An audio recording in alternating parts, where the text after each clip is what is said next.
Good morning student. अब हमारा next topic है chloramphenicol. This also comes under antibiotics.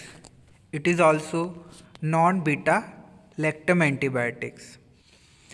और अगर अब हम क्लोरमफेनिकॉल की बात करें तो क्लोरमफेनिकॉल जो हुआ था फर्स्ट टाइम डिस्कवर्ड 1947 में, एंड जो इसका केमिकल स्ट्रक्चर था वो फर्स्ट टाइम आइडेंटिफाइड हुआ था एंड फर्स्ट टाइम जो सिंथेसाइज हुआ था वो 1949 में।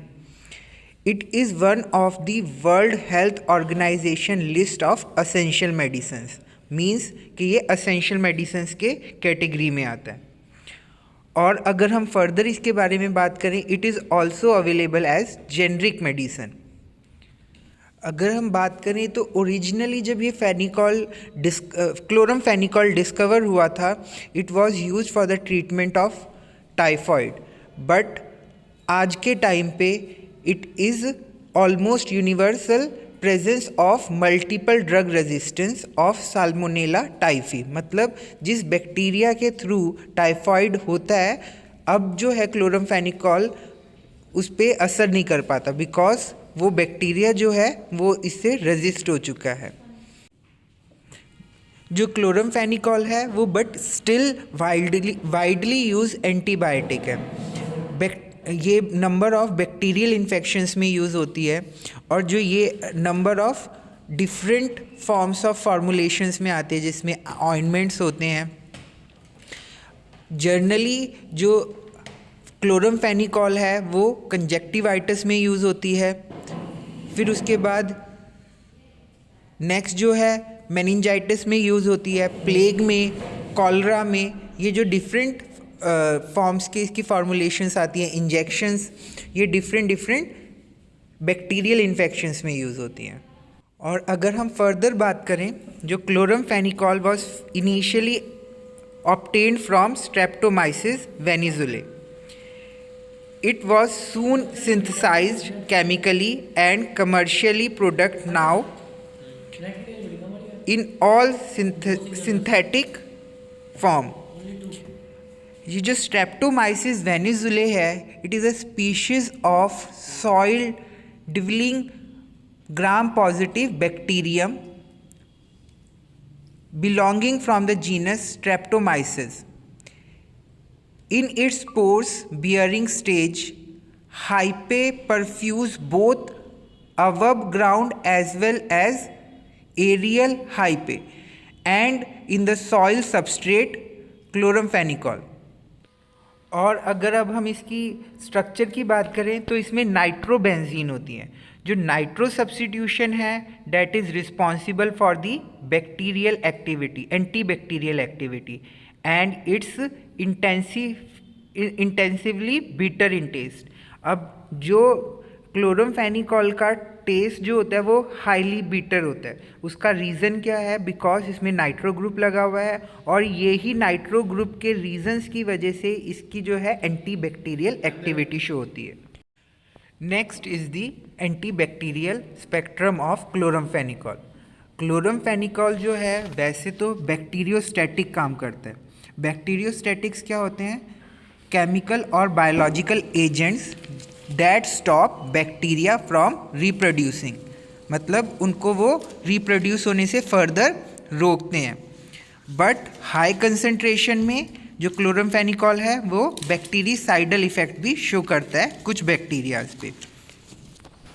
अब जैसा मैंने पहले मेंशन किया था, क्लोरमफेनिकॉल जो है वो highly active against salmonella, including salmonella typhi, but now it is resistant. Means salmonella typhi के लिए पहले जो है, टाइफॉइड के लिए, या फिर हम बोल सकते हैं पहले जो है क्लोरमफेनिकॉल वाइडली यूज़ किया जाता था, but now this strain is resistance.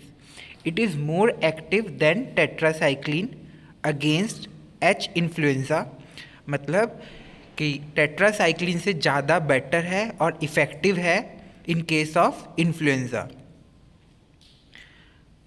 Then it is also more active in case of B. pertussis and other anaerobic disease. और अगर हम बात करें इट इज़ लेस एक्टिव, मतलब अच्छे से काम नहीं करता in gram positive cocci, spirochetes and certain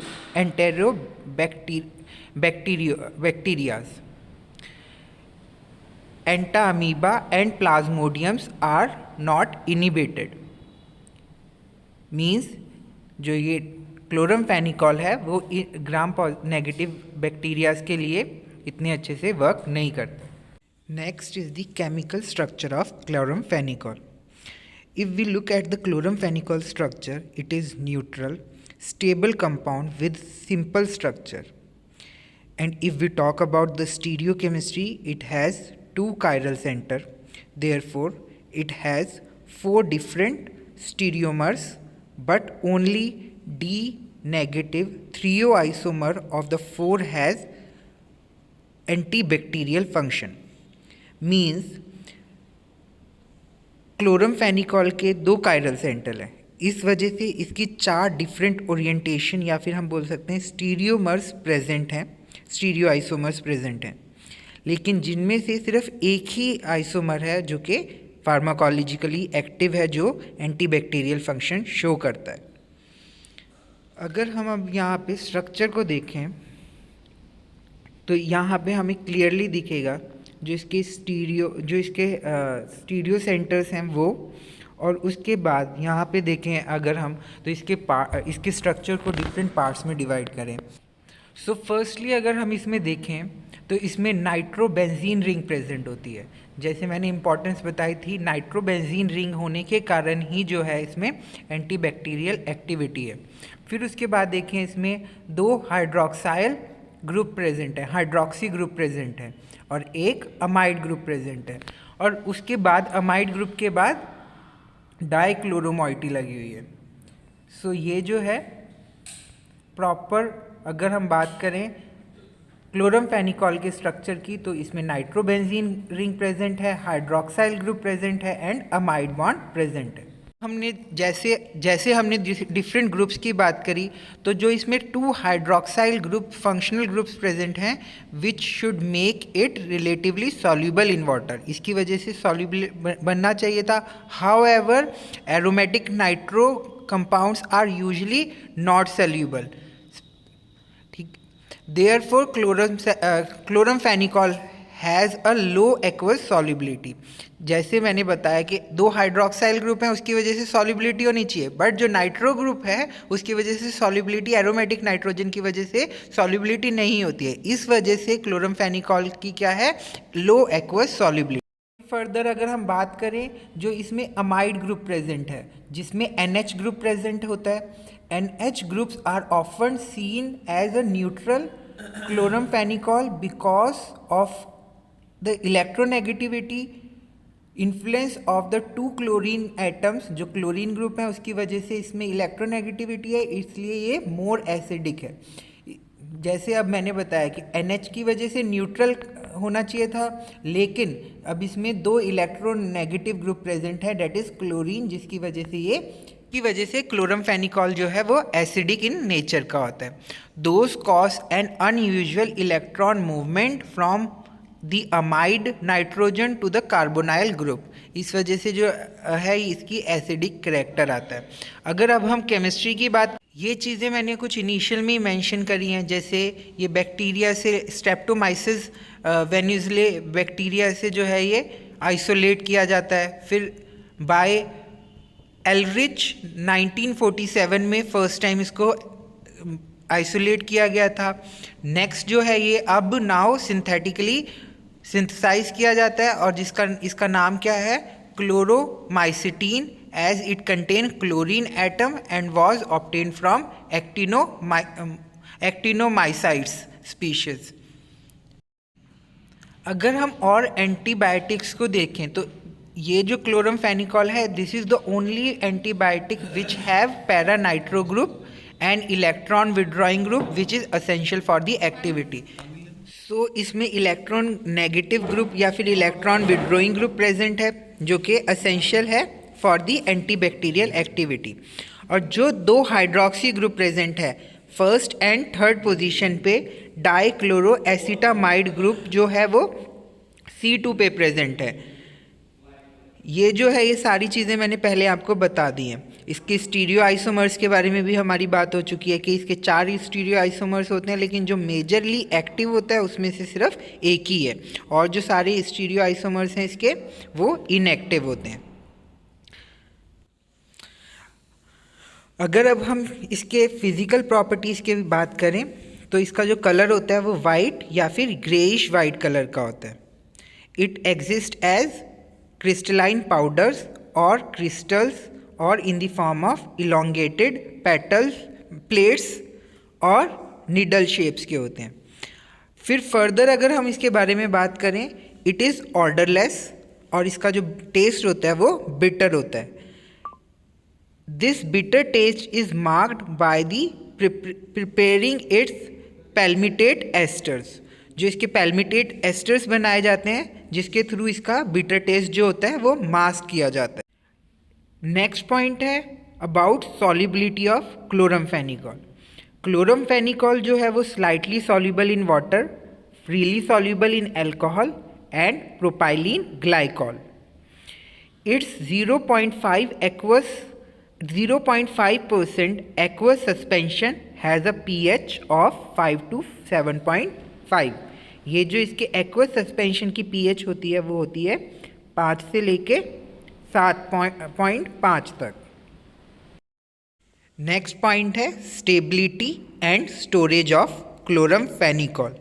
it is stable in solid form but it is affected by light.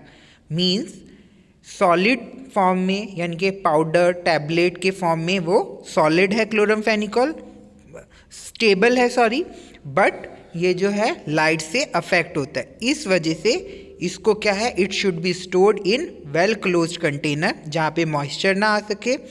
और दूसरा क्या है, it should be stored in container which are light resistance. और अगर हम इसकी फर्दर बात करें, if the material is intended for parenteral preparation, means अगर जो इसकी फॉर्मुलेशन है वो किस लिए है, पेरेंट्रल फॉर्मुलेशन है, यानी कि इंजेक्शन के फॉर्म में बॉडी में जाएगी, तो कंटेनर शुड बी स्टरलाइज्ड। जो कंटेनर है वो प्रॉपर स्टरलाइज्ड होने चाहिए, प्रॉपरली सील्ड होने चाहिए, जिससे कोई भी माइक्रो ऑर्गेनिज्म एंटर ना कर सके। अब नेक्स्ट है मैकेनिज्म ऑफ क्लोरमफेनिकॉल। अगर हम क्लोरमफेनिकॉल की मैकेनिज्म को देखें, ये जो है प्रोटीन सिंथेसिस को रोकता है।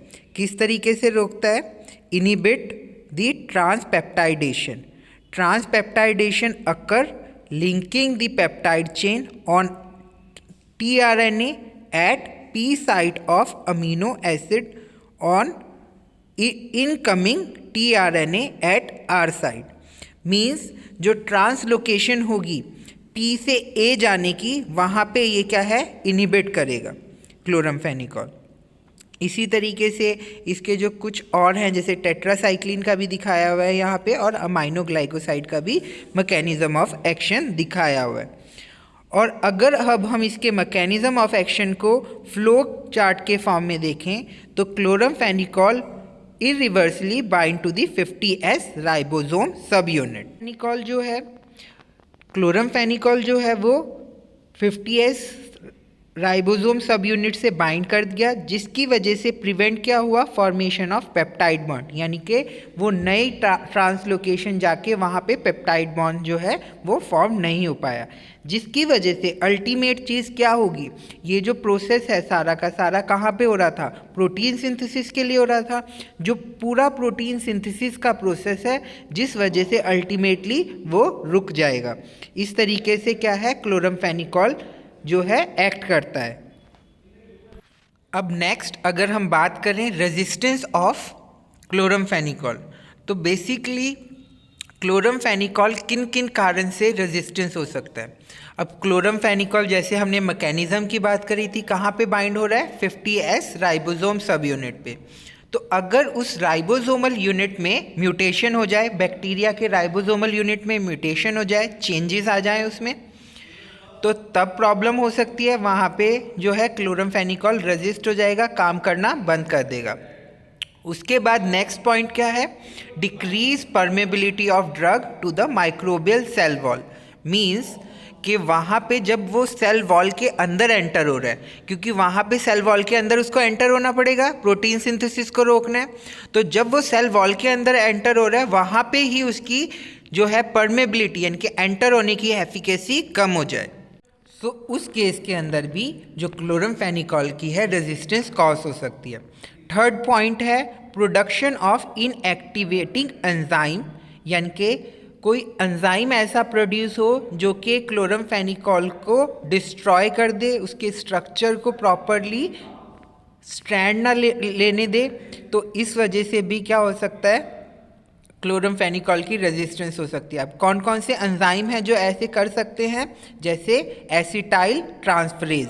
जो एसिटाइल ट्रांसफरेज है वो एंजाइम है जो है वो क्लोरमफेनिकॉल को क्या है, इनएक्टिवेट कर देगा, जिसकी वजह से क्लोरमफेनिकॉल जो है जिस तरीके से काम कर रहा था वो उस तरीके से काम नहीं कर पाएगा। अगर हम देखें कौन से बैक्टीरिया, कौन सा माइक्रो ऑर्गेनिज्म वो प्रोड्यूस कर सकता है ऐसे एंजाइम को, जैसे H influenza, S typhi, S aureus, ये जो 3 माइक्रो ऑर्गेनिजम्स के नाम दिए हुए हैं, ये क्या कर सकते हैं, प्रोड्यूस कर सकते हैं ये पर्टिकुलर एंजाइम जो कि है एसिटाइल ट्रांसफरेज, और जिसकी वजह से अल्टीमेटली क्या होगा, क्लोरमफेनिकॉल जो है वो इनएक्टिव हो जाएगा, जिस वजह से क्लोरमफेनिकॉल की रेजिस्टेंस कॉज के चांसेस ज़्यादा हो सकते हैं। फिर क्लोरमफेनिकॉल जो है पर्टिकुलर डिजीज़ कंडीशन में काम नहीं करेगा।